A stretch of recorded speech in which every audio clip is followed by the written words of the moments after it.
Assalamualaikum warahmatullahi wabarakatuh. Alhamdulillah rabbil alamin. Wa bihi nasta'in wa la 'udwana illa 'alal zalimin. Qala rabbi shrah li sadri wa yassir li amri wa hlul 'uqdatan min lisani yafqahu qawli. Rabbi yassir wa la tu'assir ya karim. Amma ba'd.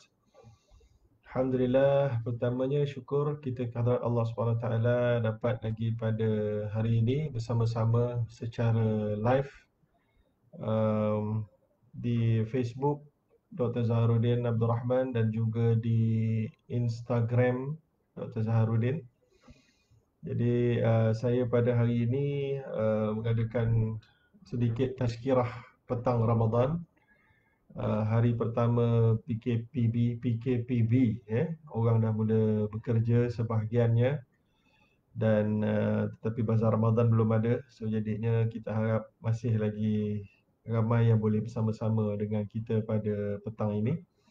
Jadi program ceramah petang ini dianjurkan walaupun buat di Facebook saya, tapi sebenarnya dianjurkan oleh dua pihak. Saya gabungkan sekali dua. Yang pertama iaitulah Ikatan Mahasiswa Al-Quran dan Usuluddin Universiti Islam Antarabangsa Sultan Abdul Halim Muazzam Shah atau singkatan dia UniShams di Kedah Darul Aman. Dan juga pada waktu yang sama juga dianjurkan bersama oleh pihak kelab kebajikan ataupun Exim Bank, Exim Bank, kelab kerohanian ke apa nama, lupa dah saya. Exim Bank Berhad. Jadi alhamdulillah kita bersyukur dapat bersama-sama pada petang ni. Sementara kita tunggu sikit lagi sahabat-sahabat kita masuk, kita mulakan terus insya-Allah dalam tazkirah ringkas ke 20 ke 30 minit pada petang ini, dan lepas tu insya-Allah kita akan lihat soal jawab. Kita akan lihat soalan-soalan sekiranya ada daripada kedua-dua medium, Facebook dan juga Instagram. Jadi semoga ada manfaat insya-Allah. Jadi kita pergi terlebih dahulu kepada tajuk yang diminta oleh pihak penganjur, iaitulah keberkatan Ramadan, luasnya pengampunan Allah. Jadi tajuk ini dikira sesangat sesuai sebab kita baru saja habis 1/3 Ramadan. 1/3 Ramadan kira-kiranya telah berlalu, ya, ataupun hampir-hampir berlalu.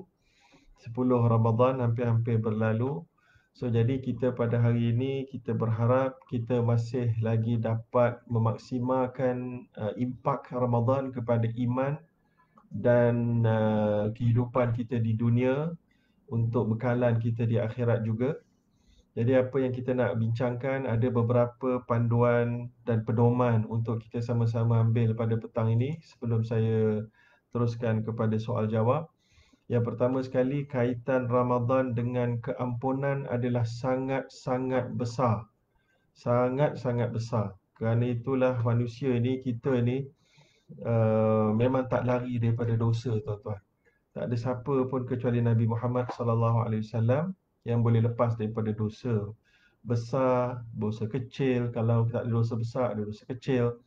Sebab itulah Nabi SAW pernah kata, "Laulam tudzibu la dhahaballahu biqaumin yadzibun fayastaghfirullahu faghfarallahu lahu." Aqama SAW. Artinya, kalau kamu jadi umat yang tak berdosa, kami akan tukar kamu dengan yang berdosa. Dan kemudian yang berdosa itu, yang pendosa itu, mereka bertaubat dan beristighfar, lalu kami ampunkan mereka. Lalu hadis itu bukanlah konteksnya untuk menggalakkan kita buat dosa, tapi hadis itu untuk memberitahu bahawa kita tak perlu nak bersifat ideal tanpa dosa. Kerana itu memang bukan kemampuan manusia. Kemampuan manusia yang Allah inginkan adalah kamu setiap kali kamu terjebak dalam dosa tanpa sengaja ataupun dengan sengaja, kamu dengan segera teringat dan ingin bertaubat dan terus bertaubat. Itulah yang besar. Sebagaimana disebut dalam nas yang lain bahawa Allah sangat suka bila hamba-Nya yang berdosa bertaubat, lebih lagi daripada orang yang kehilangan makanan dan minuman hampir buka bulur, tiba-tiba mendapat jumpa makanan dan minuman, ataupun kehilangan di padang pasir yang tiada harapan untuk hidup, kehilangan binatang kenderaannya, tiba-tiba jumpa balik kenderaan dia yang menghidupkan kembali peluang untuk dia hidup. Lalu begitulah sukanya manusia pastinya. Masa bayangkan kalau orang dalam keadaan tsunami, sedang menyelamatkan diri, dia tak fikir dah dia punya harta dekat rumah, dia punya laptop masa tu. Kan masa tu dia hanya fikir untuk dia selamat sahaja. Malah kadang-kadang dia tak sempat pun nak fikir dah pasal anak, pasal isteri, pasal suami. Dia fikir pasal diri dia dahulu. Maka itulah keadaan dia, dan bila dia dapat selamat, dia akan rasa sangat gembira. Lepas tu barulah dia akan datang fikir ke apa nama, dia akan fikir kerisauan yang lain-lain akan datang. So manusia akan fikir diri manusia. Sebab itulah Allah sebut dalam Al-Quran juga, apabila datangnya apa nama kiamat, ibu akan lari menyelamatkan dirinya dan lupa dengan kandungannya, lupa dengan anak dia. Kerana kelam kabut yang begitu amat dahsyat. Kelam kabut yang begitu amat dahsyat.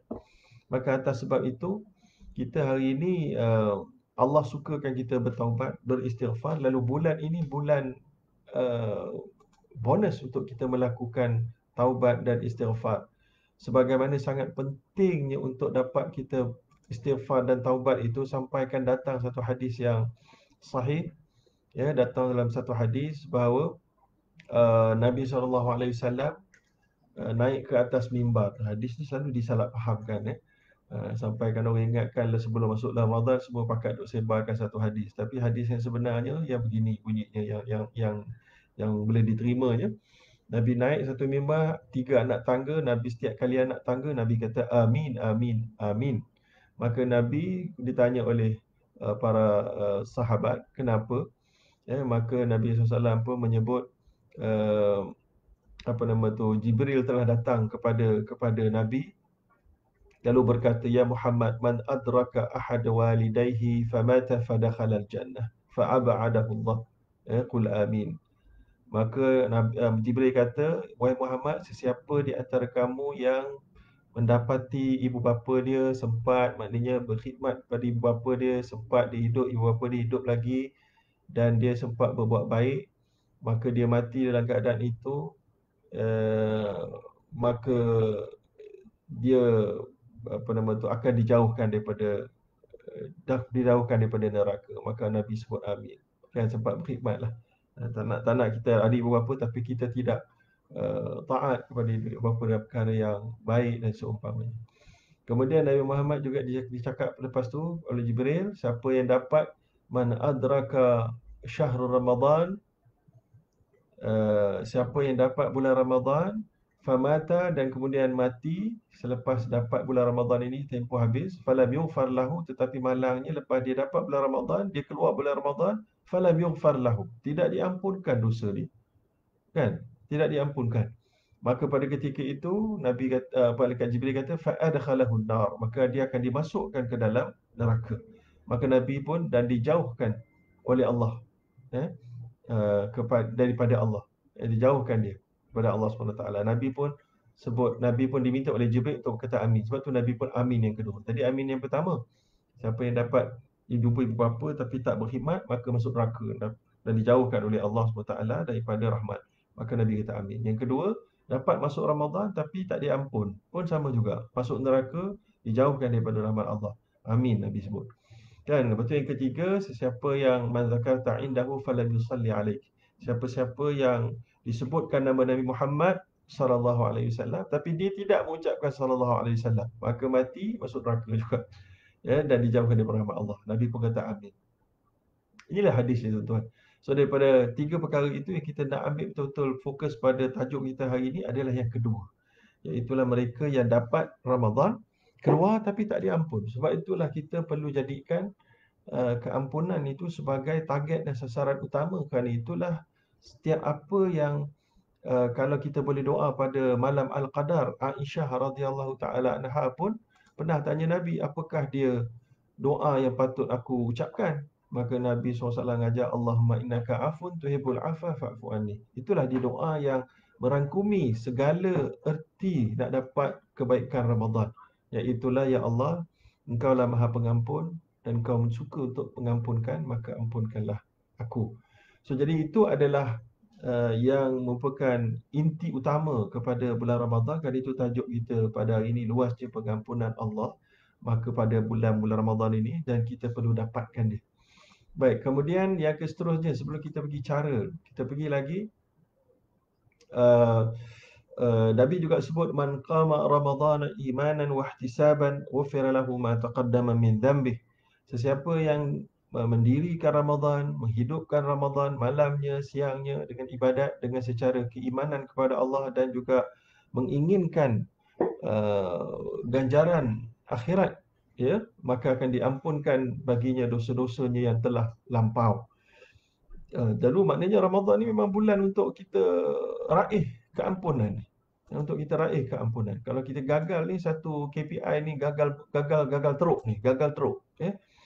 Baik, kemudian untuk mendapatkan, untuk kita dapatkan perkara ini, rahmat ini Allah SWT berikan dalam bulan Ramadan sebagaimana ada jalan-jalan dia. Satu, Allah SWT memudahkan kita untuk dapat pengampunan dan meminta pengampunan. Maknanya kalau kita ni berat je dulu, malas je nak minta ampun, rasa ego je semacam nak minta maaf dekat orang yang kita lakukan dosa, rasa rasa liat je nak bayar hutang dekat orang yang dah tertunggak dan tertunggak secara zalim. Lalu pada bulan inilah patutnya kita rasa sedar. Kerana Nabi SAW telah beritahu Allah dah sediakan infrastruktur, ekosistem yang lengkap untuk kita boleh jadi seorang yang minta ampun, minta taubat dengan Allah dan juga dengan orang yang kita mangsakan. Sebagaimana Nabi SAW kata, "Idza kana awwalul lailatin min syahri Ramadan suffidatus syayatin wa maradatul jin wa ghulliqat abwabun nar wa lam yuftah minha bab wa futtihat abwabul jannah falam yughlaq minha bab wa yunadi munadin ya baghiyal khair aqbil wa ya baghiyal syarr aqsir walillahi utaqa'u minan nar wa dhalika kullu lailatin." Kan hadis riwayat Tirmizi yang hasan. Artinya apabila masuk saja awal Ramadan akan dibelenggu syaitan dan juga jin-jin yang buas, jin-jin ifrit, jin-jin yang ganas-ganas ni. Dan kemudian wa ghuliqat abwabun nar, dan ditutupkan pintu neraka dan tidak dibuka padanya satu pun pintu, Nabi cakap.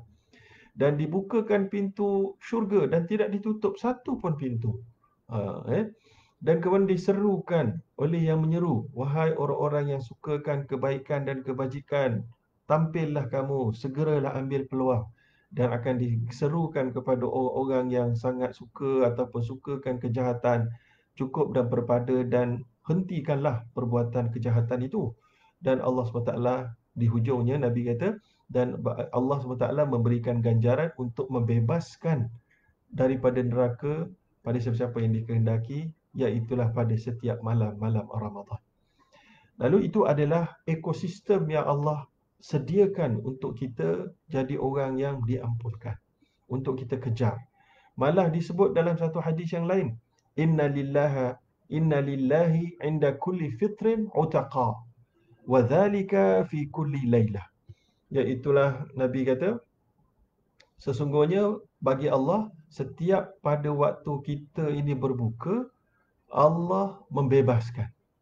Allah membebaskan. Ya, dan itu pembebasan daripada neraka itu adalah pada setiap malam. Pada setiap malam berbuka itu. So jadi apa yang kita nak sebut, hadis riwayat Ibnu Majah ini dianggap sahih oleh Albani dan lain-lain. Juga disediakan ekosistem untuk kita mendapat keampunan Allah Subhanahu Wa Taala. Okey? Baik, kemudian yang seterusnya, selain daripada dipermudahkan dengan cara itu tadi, ada juga disebutkan dalam hadis dan nas-nas yang lain bagaimana Nabi SAW menceritakan perihal pada bulan ini digandakan amalan, kan? Jadi kita semua tahu dah hadis-hadis, kita kumpulkan sebelum kita bincangkan yang lain, iaitu as-siyamu li wa ana ajzi bih wal hasanatu bi asyri amsalha. Sesungguhnya puasa itu adalah untuk aku dan aku yang akan mengganjarikannya, dan 10 satu kebaikan digandakan kepada 10 kali ganda. Tapi illa saum fa innahu li wa ana azibi, kecuali puasa, kerana puasa ini khas untuk aku dan aku akan gandakan. Mungkin ila sab'i mi'ati dha'f, kan? Lebih 10 apa? 700 mi'ati, 700 kali ganda atau lebih lagi daripada itu. Lalu dengan adanya kelebihan ganjaran-ganjaran pahala ini akan menjadikan kita orang yang terselamat daripada neraka, kerana kita ini akan diimbangi pahala dengan dosa. Mana satu yang lebih banyak, mana satu yang lebih besar, selamat. Sebab itu um, manusia sepatutnya kita belajar untuk menyikapi manusia dengan mengimbangkan apa yang dia baik yang dia lakukan, apa yang jahat yang dia lakukan. Kalau yang baik itu melebihi, kita sepatutnya tidak menolaknya secara total. Kita menerimanya sebagai manusia yang lebih suka berbuat baik, dan kesilapannya adalah boleh dibilang sebagai contoh, kan? Tapi kita hari ini kadang-kadang satu orang dia buat benda yang baik banyak, buat benda yang jahat adalah beberapa yang jelas, tapi kita terus menganggap dia adalah ahli neraka, munafik, masuk neraka, kafir sebagainya, dan seumpamanya lah. Nauzubillah, kita pula jadi melakukan kerja syaitan yang memutus asakan iman seseorang, menganggap seseorang itu tak ada peluang dah untuk jadi baik. Ini kerja-kerja syaitan, kan? Yang mana dia memang suka untuk menjadikan manusia menjadikan manusia putus asa dengan rahmat Allah dan pengampunan Allah. Ini tidak diperlukan, ya. Baik, kemudian yang seterusnya,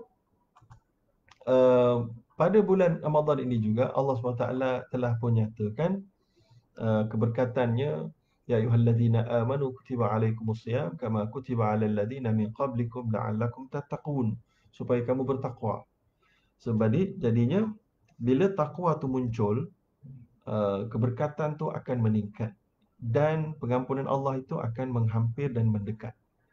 Jadi takwa itu kita selalu dengar dah, bahawa takwa itu Allah SWT sebut, ya bani Adam qad anzalna alaikum libasan yuwari sawatikum warisha wa libasu taqwa dzalika khair, dalam suratul A'raf ayat ke-26. Wahai anak-anak Adam, sesungguhnya kami telah menurunkan kepadamu pakaian untuk menutupi auratmu, pakaian yang indah untuk perhiasan, dan pakaian takwa itu lebih baik. Ya. Tapi Allah SWT jelaskan, bagikan manusia faham bahawa kita suka pakai pakaian yang indah dan cantik untuk raya, untuk bergaya, untuk bermajlis, untuk orang lihat, untuk orang puji, untuk orang nilai kita, untuk kita rasa naik semangat, untuk kita kata yakin dengan diri. Tapi Allah SWT tahu itu sifat manusia. Tapi Allah SWT beritahu pakaian takwa itu adalah lebih baik. Jadi jangan kita terpengaruh, terlalai dengan pakaian-pakaian duniawi sahaja, dengan meninggalkan usaha untuk mencari pakaian takwa, yang tempat untuk melonjakkan peluang takwa adalah Ramadan. Ya. Maka Imam Ibn Kathir dalam kitab tafsir dia telah pun meriwayatkan kisah yang popular Umar Al-Khattab dengan Ubay bin Ka'ab radhiyallahu alaihim ajma'in tentang takwa. Yang mana Ubay telah pun memberi pandangan apabila ditanya oleh Omar, apa maksud yang Umar tanya apa pandangan kamu tentang takwa, maka Ubay berkata, pernahkah kamu amma salakta tariqan za syauk, pernah tak kamu jalan di satu tempat yang adanya banyak duri? Qala bala, ya pernah. Qala fama amilta, apa yang kau lakukan wahai Umar? Umar kata, syammartu wajtahadtu, aku sentiasa bersedia, alert, every time and each and every time, untuk melihat supaya tidak terjejak dan terpijak duri-duri yang menyakitkan ini. Fadzalika taqwa, itulah pandangan aku berarti takwa. Kan? Jadi Umar memang iktiraf pandangan Ubay bin Ka'ab itu, yang menunjukkan takwa itu juga disebut dalam hadis Nabi, la yabdughul abdu dhar'an yakuna minal muttaqin hatta yada' ma la ba'sa bihi hadaran mimma bihi ba's. Kan? Hadis Imam Ahmad dan Bukhari, tidak sampai seseorang itu darajat bertakwa sehinggalah dia sanggup untuk tinggalkan apa-apa yang mungkin tak memberi apa-apa kepada dia, kerana dia sangat bimbang benda-benda biasa ni boleh menjadi apa-apa. Banyak sangat apa-apa tu. Nak cerita, ada benda yang nampak ringan, nampak remeh, kita buat, kita rasa macam takkan beri kesan yang besar kepada diri aku dan iman. Tapi kita lupa, rupa-rupanya benda itu boleh beri kesan yang besar. Orang bertakwa, benda-benda remeh pun dia perhati lebih. Dia teliti lebih. Supaya dia tidak terjatuh di dalam perkara yang membawa masalah besar. Sebabnya dia sentiasa ingat apa yang Nabi pernah sebut dulu. Nabi pernah sebut dalam satu hadis bahawa macam mana hadis tu bunyi dia, um, apa nama tu, innal abda, okey, innal abda la yatakallamu bil kalimah la yatabayyan yuzilu bi ila nar 70 khirifan atau kama qala, iaitulah seseorang hamba boleh bercakap dengan satu benda, boleh buat satu benda yang remeh, nampak remeh, yang diingatkan tak ada apa-apa pun kesan daripada iman pada pandangan Allah, diingatkan nothing. Sebagai contohnya juga cyber trooper ke, sebagai contoh kita mengutuk orang, sebagai contoh kita sekeh kepala orang, kita duk mengata orang, kita ingatkan tak ada apa-apa kesan yang besar. Ataupun kita buat lawak pasal Islam, kita buat lawak pasal Quran, buat lawak pasal Allah, kita ingatkan lawak-lawak biasa sahaja. Kan? Rupa-rupanya perkara itu dipandang besar oleh Allah Subhanahu Wa Taala sehingga menjerumuskan seseorang itu di dalam neraka lebih jauh daripada 70,000 tahun ataupun sejauh timur dan barat. Jauh itulah maknanya sangat, is a big deal. Walaupun ada orang ingatkan it's not a big deal. Tapi itulah dia orang takwa di sisi bimbang. Sebab tu lagi elok kita diam daripada kita bercakap kalau kita rasa tak ada keperluan dan kita tidak pasti perkara yang kita nak cakapkan itu adakah sudah ditabayun dengan baik dan tidak menginflict harm kepada orang tanpa keadilan, tanpa adil, ya. Baik, jadi itu adalah yang seterusnya. Maknanya Allah masukkan peluang untuk dapat takwa itu pada bulan ini.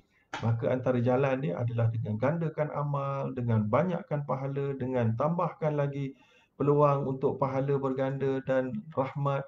Dan lebih hebat lagi pada 10 yang terakhir, ini sudah tentulah kita semua tahu peluangnya Lailatul Qadar. Lailatul Qadar ini, mana dia? Lailatul Qadar ini sudah tentulah yang ada ayat pun tentang Lailatul Qadar, surah kan. Tapi ada satu lagi yang kita suka untuk bawakan adalah Lailatul Qadar ini dalam surah Al-Qadar khairun min alfi syahr, lebih baik daripada 1000 bulan. Itu 83 tahun. Dan ada juga daripada ayat Al-Quran yang menyebutkan bahawa apa nama tu, uh, Lailatul Qadar ini dalam surah Ad-Dukhan, dalam surah Ad-Dukhan, apa nama tu, yang mana pada malam tu fiha yufraku kullu amrin hakim. Pada malam itu diputuskan perkara yang penting-penting, yang besar-besar untuk manusia. Termasuklah disebut oleh para alim ulama antaranya Al-Qurtubi, Ibnu Kathir, Tabari dan lain-lain. Antaranya pasal ajal, pasal rezeki, apa nama tu, fiha yufraku kullu amrin hakim amran min indina inna kunna mursilin. Pada malam tu diputuskan dan dijelaskan urusan dengan penuh hikmah, dengan tepat, urusan yang besar di sisi kami, amran min indina inna kunna mursilin, kami yang mengutuskan para rasul, ya. Jadi dijelaskan bahawa itulah urusan kematian, rezeki, jodoh, dan lain-lain. So jadi ini bermakna pada malam inilah yang disebutkan wadzalika kulailah walillahi utaqa minan nar. Allah berikan peluang untuk seorang itu mendapat kebebasan daripada api neraka. Itulah pada setiap malam Ramadan. Maka campur pula dengan adanya Lailatul Qadar, lagilah peluang menjadi lebih besar untuk kita membebaskan diri kita daripada fate ke neraka. Nauzubillah min zalik. Dan pada malam Al-Qadar juga diturunkan Al-Quran. Itu dia punya apa nama tu, alat-alat dia untuk menjadikan kita hamba yang bertakwa, iaitulah dzalikal kitabul la raiba fihi hudal lil muttaqin. Orang yang bertakwa akan sentiasa menjadikan Al-Quran sebagai panduan. Sudah tentu Al-Quran itu bukan mudah untuk dipahami dan ada pelbagai cara memahaminya. So cara-cara yang muktabar berdasarkan kaedah yang sahih, maka itu yang kita terima. Maka itu pun akan menyebabkan ada perbezaan pendapat. Lalu perbezaan pendapat tak bolehlah yang muktabar, yang tak muktabar tak payahlah. Yang muktabar tu berdasarkan qawaid, cara pendalilan, bahasa yang betul, bayanat dan dia punya balaghah dia dan seumpamanya yang betul, barulah boleh diterima sebagai pendapat yang muktabar, yang ikhtilaf ummati rahmah. Perbezaan pendapat kalangan ulama yang berkelayakan adalah membawa kerahmat dan kemudahan buat manusia. Lalu kita menjadikan ruang Ramadan ini untuk kita rujuk dan membaca Al-Quran sebanyak-banyaknya, ya. Baik, jadi yang seterusnya, untuk kita capai tadi ni, maknanya dari ganda-gandakan pahala dan seumpamanya, maka Nabi beritahu pada kita dengan jelas bahawa siapa yang masuk dalam bulan Ramadan ini dalam keadaan dia tidak meninggalkan, tidak kawal syahwat dia, ya. So, jadi dia akan kemungkinan gagal, ya. Sebagaimana Nabi SAW ada mengatakan dengan jelas, sesiapa yang puasa, walam yatruku syahwata, apa namanya, orang puasa ni walam yatruku syahwatahu li'ajli, orang yang berpuasa ini meninggalkan syahwat dia kerana aku, dan juga makan minum dia kerana aku, kan. Tetapi kalau kita ini tidak, apa nama tu, kalau kita ini tidak yatruku ta'amahu wa syarabahu wa syahwatahu min ajli, kan, iaitulah seorang hamba itu dia dalam hadis qudsi ini meninggalkan makanannya, minumannya, syahwatnya kerana Allah, dan puasanya kerana Allah, aku akan memberikan ganjaran, kan. Maka Nabi kata, man lam yada' qawla zur wal amal bihi falaysa lillahi hajatun fi an yada' ta'amahu wa syarabahu. Sesiapa yang tidak meninggalkan kata-kata buruk dan perbuatan yang buruk, maka tiadalah bagi Allah hajat kepada penahanan makanan dan minumannya. Jadi nak cerita, bukanlah puasa itu batal. Tak, puasa itu mungkin sah, tapi pahalanya batal. Pahalanya batal. Bila kata-kata keji masih kita ucapkan, kata-kata lucah masih ucapkan, jadi kita tidak kawal penipuan keluar daripada pembohongan, keluar daripada lidah kita dan mulut kita, maka puasa dia kosong. Dia dapat illal ju'i wal atash, dia dapat apa, lapar dan dahaga semata-mata. Nauzubillah min dzalik. Kan? Sebab tu dan Nabi ingatkan sekali lagi dalam hadis sahih, as-siyamu junnah fala yarfuth wala yajhal wa in imru'un qatalahu aw syatamahu falyaqul inni sha'im. Puasa patut mendidik kita menjadi benteng di antara kita dan sikap-sikap kebodohan, sikap-sikap melampau. Maka sebab itu kalau kamu puasa, jangan kamu yarfuth, jangan kamu berkata-kata yang keji, cercaan, wala yajhal, dan jangan buat perbuatan orang-orang yang jahil lagi bodoh. Wa ini mru'un, dan sekiranya ada orang yang ajak kamu bergaduh, ya, mencerca seorang yang puasa ini. Orang puasa itu katalah, aku puasa. Janganlah, aku takkan malas, aku puasa. Beritahu jelas pada dia. Beritahu jelas pada dia, beritahu pada dalam diri kita. Dua-dua. Beritahu jelas, aku puasa. Tolonglah, jangan kacau. Kan? Kalau tak puasa, entamlah kot. Bukanlah begitu. Maknanya, aku puasa. Dia ingatkan orang yang sedang menzaliminya dan mengingatkan diri dia sendiri, sudah tentu. Kan? Baik, kemudian dia datang juga dalam apa nama tu, Abu Hurairah ada sebut, fa in sabaka ahadun faqul inni sha'im wa in kunta qa'iman fajlis. Kalau ada orang yang mencerca kamu, katalah aku puasa, dan kalau kamu sedang duduk, kamu berdiri. Kalau kamu sedang berdiri, kamu duduk. Dan itulah maknanya ubah posisi supaya kita tidak terangsang untuk marah dan terlupa kita berpuasa. Jadi pada bulan inilah bulan yang kita nak kekang benda-benda yang harus dan benda-benda yang tidak harus, lebih ketat lagi. Semoga kita dapat keberkatan dalam bulan Ramadan apabila kita lakukan perkara-perkara tersebut. Baik, kemudian saya kira dah hampir setengah jam. Saya dah berikan jaminan tadi, setengah jam saja saya celoteh. Kemudian seterusnya kita akan buka peluang untuk peluang kepada yang menonton yang bersama-sama pada petang ini sebelum kita siap untuk berbuka. sama-sama kita cuba bincang apa-apa yang boleh berkait dengan tajuk. Yang tak berkait tu lain kali lah ya. Kalau tak nanti jadi cecah marbah kita punya perbincangan. Jadi kalau kita boleh tengok soalan-soalan kalau ada, uh, ada tak soalan kita tengok di Facebook ini kalau ada. Soalan muamalat pun ada. Dapat kita okey, okey, bagus.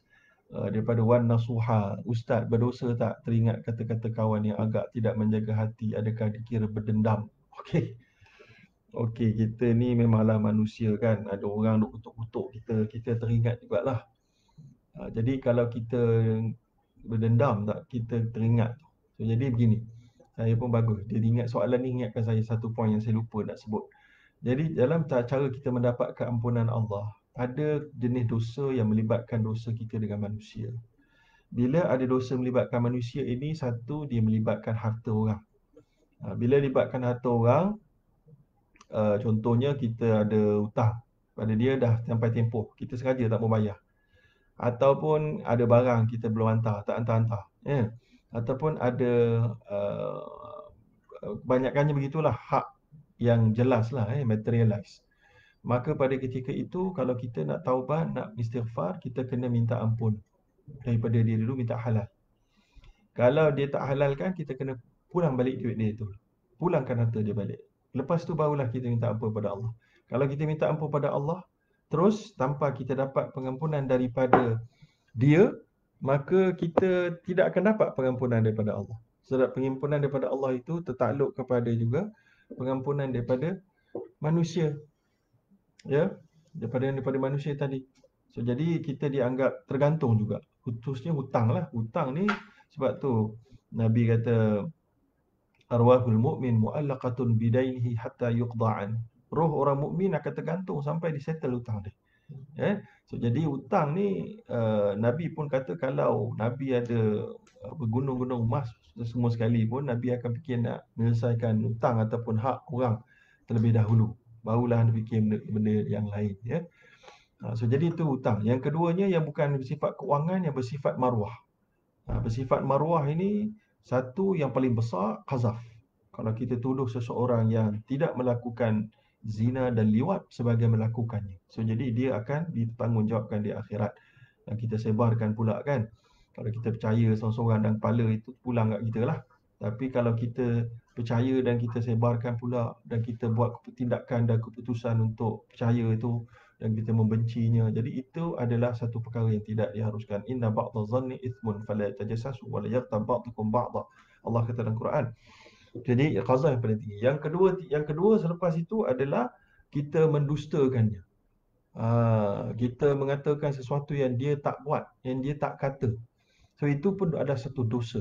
Dan lepas tu kita chopkan dia, kita labelkan dia sebagai sesuatu itu dan ini, ataupun munafik dan seumpamanya, ataupun kafir ke, na'udzubillah min zalik. Dia buat tak kafir, kita kafirkan dia. So kita akan kembali kafiran kepada kita, Nabi kata kan. So jadi itu juga ada satu dosa yang perlu kita minta maaf pada dia. Walaupun mahkamah mungkin tak bertindak, dia tak saman, dekat akhirat nanti dia saman. Kalau dia tak maafkan, kalau dia maafkan, alhamdulillah. Kalau dia tak maafkan, habis. Kita akan tanggungjawab sebagaimana Nabi sebut, manil muflis. Siapa dia muflis? Sahabat kata orang yang tak ada mala dirhamalahu wala mata', yang tak ada dinar, tak ada dirham, tak ada barang. Tapi Nabi kata dah orang yang puas solat, yang zakat, yang buat haji semua, tapi mulut cabul. Dah ambil harta orang, kutuk orang, hentam orang, kumpat orang, tuduh orang, dustakan orang. Ini adalah orang yang akan jadi muflis. Na'udzubillah min dzalik. Ya. Baik, jadi itu adalah yang kedua tentang pendustaan. Yang ketiga adalah mengumpat. Jadi ini pun sama juga, kita kena minta maaf pada dia. Kalau dia kata dia dah maafkan, habislah. Betul dalam hati macam tadi tu kita dianggap marah-marah, lagi ada dia punya apa debu-debu marah tu ada, itu tak apalah. Tapi yang penting dia dah kata dia maafkan, kita dah anggap kita selesai. Kita dah minta kemaafan. Dan kalau manusia itu sukar untuk memaafkan, itu hak dia. Kalau dia maafkan, dia akan dapat pahala berganda di akhirat. Kalau dia tak maafkan, dia akan ambil pahala orang yang menjadi mangsa. Tapi tak sebanyak kalau dia memaafkan. So mana satu nak? Kalau kita nak banyak, kita maafkanlah. Kalau kita rasa tak kira, aku nak kenakan juga kat dia. So jadi dekat akhirat. So nanti kamu dapat kat akhirat dia punya amal atau kamu punya dosa bagi kat dia. Tapi tak sebanyak manfaat kalau kamu maafkan dia. So itu kita punya pilihan. Tengok tahap sabar kita tahu mana. Baik, jadi ke soalan yang habis. Jadi itu maknanya dari sudut harta, dari sudut maruah, dan kemudian dari sudut pendustaan dan merosakkan nama dan reputasi dan seumpamanya, itu juga adalah yang melibatkan perkara-perkara yang pembohongan, pendustaan. Malah kalau tak pendustaan pun jadi ribah pun dosa juga. Yuhibbu ahadukum ay ya'kula lahma akhihi maitan fakarihtumuh. Allah sebut dalam suratul Hujurat. Adakah kamu suka untuk makan daging saudara kamu yang bangkai? Maknanya orang bangkai kamu, itulah dia dosa orang yang mengumpat orang lain. So, jadi sebab itulah menjaga mulut ni penting pada bulan Ramadan. Sebab itulah mulut kita busuk ni ada hikmah dia. Sebab mulut busuk ni kita nak cakap pun rasa segan. Sebab orang kata busuk mulut kau ni. Jadi kita tak boleh nak usuk gigi banyak sangat. Nanti takut terminum air ke apa benda. So jadi kita pun tak cakap banyak. So jadi kurang sikit dosa. So PKP ni pun bagus juga. So kita tak pergi tempat kerja, tak boleh nak umpat kat kawan-kawan sekerja. Kan tak banyak berjalan, tak nampak aurat orang sana sini. Kan so jadi dah PKPB ni dah banyak keluar, tapi maknanya masih lagi luar biasa Ramadan tahun ini. Khususnya 10 yang terawal kali ini dengan PKPB ya. Baik, habis kat situ. Kemudian soalan seterusnya, soalan kat Instagram pula. Apa nama tu? Kalau arwah ayah atau ibu tinggal puasa sampai berpuluh tahun, anak nak kira macam mana fidyah? Okey. So jadi kalau bab yang macam ni, kalau puasa ni, ada ulama yang mengatakan kita boleh puasa gantikan untuk ibu bapa. Ada yang mengatakan tak boleh. So dia ada dua-dua ijtihad ulama yang mengatakan boleh dan tak boleh. So kemudian kalau boleh kita gantikan je lah. Macam haji confirm memang boleh ganti. Kan? Solat memang confirm tak boleh ganti. Mengikut hampir semua ulama lah. Solat tak boleh. Tapi kalau puasa ni ada yang katakan boleh. So jadi kalau kita ambil pendapat yang boleh, kita tolong gantikan puasa. Dan bukanlah puasa bulan Ramadan, puasa luar bulan Ramadan lah. Kemudian fidyah ni pula kita ikut pun ada ijtihad ulama juga. Ada yang kata berganda dengan bergandanya tahun, ada yang kata tidak. So sebagai orang awam kita boleh pegang kepada mana yang kita lebih rasa mampu apabila dalam bab yang seumpama ini. Bukan kita ambil yang termudah, tetapi yang mana kita, sebab ini payah sikit nak cerita, sebab saya nak cerita panjang-panjang kan dia jadi lama sangat benda ni. Tapi mudah ceritanya, dua-dua ada pendapat di kalangan ulama. Jadi kalau tuan-tuan boleh bayar fidyah untuk sekali pun cukup dah. Tapi kalau boleh gantikan puasa itu lebih baiklah. Baik, kemudian seterusnya. Okey, apa lagi soalan Soalan Facebook pula. Soalan Facebook, ada tak lagi soalan ni? Saya pun tak nampak, macam mana nak tengok lain-lain ni. Okey, ada soalan Instagram. Okey, soalan Instagram. Ada orang tanya, kalau tak solat terus hilang pahala puasa. Bagus soalan ni. So betul, solat ini adalah satu perkara yang sangat utama. Puasa ni ada tempoh dia. Solat ni setiap waktu, setiap hari. Bagi orang lelaki, bagi yang sihat, yang sakit pun, selagi belum gila, sebelum nyanyuk, kena wajib solat. Maka kalau puasa tapi tak solat, dia sudah kehilangan pahala besar di dalam puasa itu. Sebab puasa itu untuk jadikan orang bertakwa, untuk dapat pengampunan. Tiba-tiba dia puasa, dia tak solat. Solat itu Nabi kata bainal mu'min wal kufri tarkas salat. Perbezaan atau sempadan di antara orang itu Islam dengan kafir, dia tinggalkan solat. Kalau dia tinggalkan solat, maknanya sebahagian kaki dia jadi kafir lah seolahnya. Macam disebutkan dalam satu lagi hadis, man tarakas salat muta'ammidan, apa nama tu, siapa yang meninggalkan faqad kafara jihara, siapa yang meninggalkan solat secara sengaja dan malas, maka dia telah pun dianggap keluar daripada Islam dengan nyata jelas. Sebagian ulama menganggap hadis itu dipegang pada teksnya, lalu dia kafir murtad. Sebagian lagi menganggap dia kufur nikmat. Tapi maknanya dosanya sangat besar. Sebab tu solat ni adalah satu-satunya amalan fardu yang Nabi pergi ambil sendiri, tak melalui Jibril. alaihissalam. Puasa, haji, zakat, semua Jibril bawa turun. Jadi sebab tu kita tak boleh mengutamakan yang less priority, kononnya nak puasa tapi solat tak. Maka dia akan runtuhkan binaan asas ibadat itu sendiri. Jadi dari sudut batal puasa mungkin tak batal. Sebabnya dia tak makan, tak minum, tak lakukan perkara yang membatalkan puasa dari sudut fiqh. Tapi dari sudut jiwa dan hati dan iman tu, hilang pahala puasa. Gitu Betul lah, gitu jawapannya. Baik, kemudian seterusnya. Ustaz, boleh tak kita buat video berkenaan isu semasa dalam bentuk lawak? Sebab banyak berlaku hari ini. Betul lawak. Lawak-lawak ni benda yang subjektif lah. Ada orang benda yang betul pun dia ketawa juga, kan? Tapi kalau kita buat secara intentionally, sikit-sikit diharuskan. Nabi pun lakukan benda yang sama. Ada Nabi buat gurau-gurau, tapi gurau Nabi semuanya gurau yang betul. Tapi gurau-gurau yang palsu semuanya tidak diterima dalam Islam kerana adanya penipuan, pendustaan, kan? Sampaikan kalau kita menakutkan sahabat kita, prank dia dengan prank yang menakutkan, hukumnya haram. Jadi kalau kita buat lawak dalam isu semasa sebab nak bagi tak boring, tapi lawak yang tidak lucah, lawak yang tidak sampai melampaui batas, mungkin boleh dianggap ianya diharuskan kerana sebagai menceriakan suasana dan tidak memberikan kebosanan. Kan macam ceramah saya hari ni lah.